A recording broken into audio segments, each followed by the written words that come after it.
সরকার পরিবর্তনের সুযোগ নিয়ে এই সমস্ত দুশ্মনের রসুলগুলা তারা বিভিন্ন মাজারে হামলা করেছে। হযরত শাহজালাল শাহপরানের মাজারে হামলা করেছে। 2004 সালেও বোমা মেরে সেখানে অনেক লোককে তারা মেরে ফেলেছে, ঠিক কিনা? এই কিছুদিন আগে হযরত শাহপরান রহমতুল্লাহের মাজারে পিটিয়ে তারা 3 জন পাগলকে মেরে ফেলেছে। পাগল এরা মানুষ না? কি এগুলোর কোনো বিচার হবে না? মানুষ হলে তো বিচার হবে।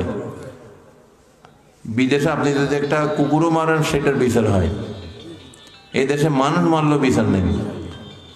আপনি সৌদি আরবে, আরব আমিরাতে একটা গাছকে যদি গাড়ি দিয়ে যদি গাছকে ক্ষতি করেন, গাছ যদি ভেঙে ফেলেন, সেটার জন্য আপনার অনেক ফাইন, জেল জরিমানা হয়, ঠিক কিনা?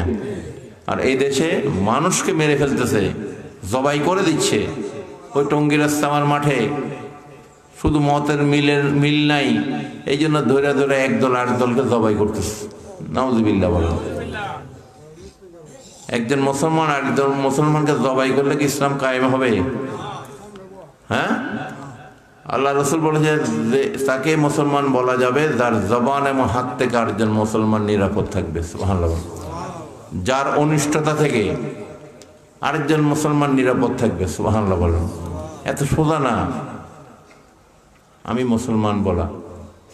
তোমার কর্মের মধ্যে যদি মুসলমানিত্বের কোনো লক্ষণ না থাকে, ইমানদারের কোনো লক্ষণ না থাকে, হিংসা বিদ্বেষ হাইওয়ানিয়াত জাহেলিয়াত, যে জাহেলিয়াতকে দাফন করার জন্য আল্লাহ রসুল সাল্লাল্লাহু আলাইহি ওয়াসাল্লাম দুনিয়াতে আসছেন, তুমি আবার সেই ধর্মের নাম দিয়া আবার সেই জাহেলিয়াতকে প্রতিষ্ঠিত করতে চাও, তুমি কি আসলে কি মুসলমান?